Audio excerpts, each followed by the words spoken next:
You walk into a grocery store for one thing, milk.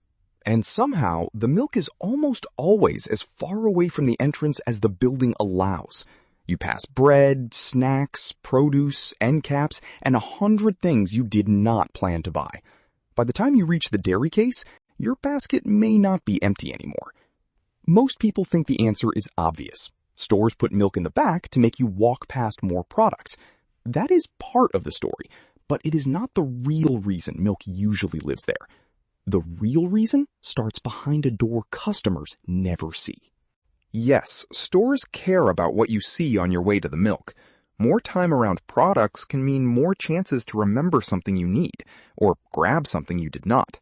But no smart grocery store starts by drawing a maze for shoppers. It starts with a far more expensive problem.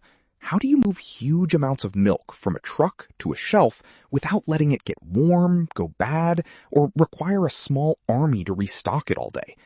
Milk is not just another product. It is heavy, perishable, cold, and one of the fastest moving things in the entire store. Milk arrives at the back of the store in a refrigerated truck. From there, the best path is short and cold. Delivery dock, walk-in cooler, dairy case. In many supermarkets, employees can stock the milk shelves from the back, directly from chilled storage. That means the milk spends less time in warmer air. It reduces work, it protects freshness, and it makes it easier to keep shelves full without blocking a crowded aisle with carts of heavy gallons. The milk case is not simply a display. It is the front wall of a very expensive cold storage system. Once you see the building as a machine, the layout makes more sense. Cold departments tend to live around the perimeter. Dairy, meat, deli, frozen food, and sometimes bakery or prepared meals. They need refrigeration, plumbing, drains, prep space, deliveries, and access for staff. The center aisles are easier to fill with dry products that can sit at room temperature for months.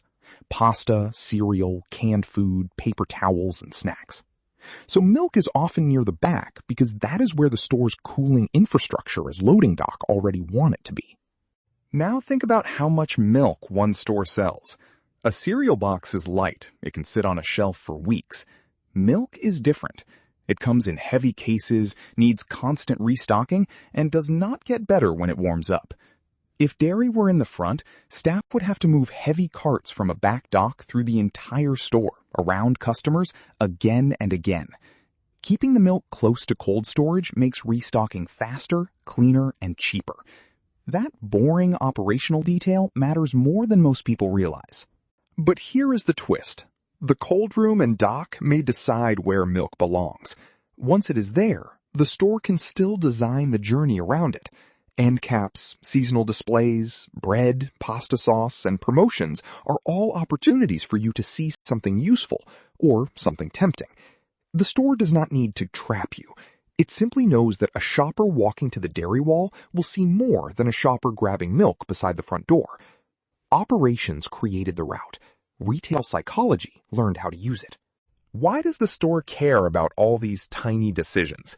Because grocery stores usually do not make huge profits on each cart.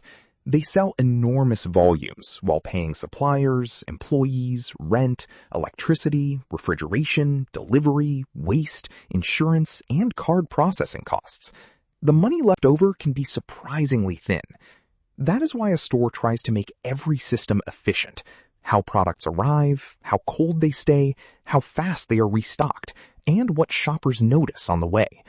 A supermarket is not just a building full of food. It is a logistics company that happens to let you push the final cart. If you want to find the real psychology of grocery shopping, look beyond the milk. Look at the products placed directly at adult eye level. Look at the treats placed where children can see them from a cart. Look at the end of each aisle. Look at the checkout line, where small, easy purchases wait while you stand still. And look at loyalty prices, which give stores a reason to learn what you buy. The milk aisle is famous, but the rest of the store is where the science of attention becomes much more deliberate. So is milk in the back to make you spend more? Sometimes that longer walk can help the store, but the honest answer is bigger than a trick. It is about cold chain logistics, delivery docks, refrigeration infrastructure, heavy inventory, fast restocking, and then smart merchandising built around the layout. The store is not random, but it is not one giant consumer conspiracy either.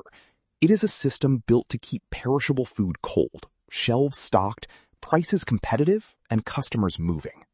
The next time you walk all the way to the back for a gallon of milk, you will see more than a long aisle. You will see a delivery dock, a cold room, a refrigeration system, a stocking route, and a business trying to make pennies work at scale. That is the everyday economy. Subscribe for more stories behind the bills, stores, and systems you use every day. And tell me, what should we explain next? Costco hot dogs, airline fees, or why your phone bill keeps growing?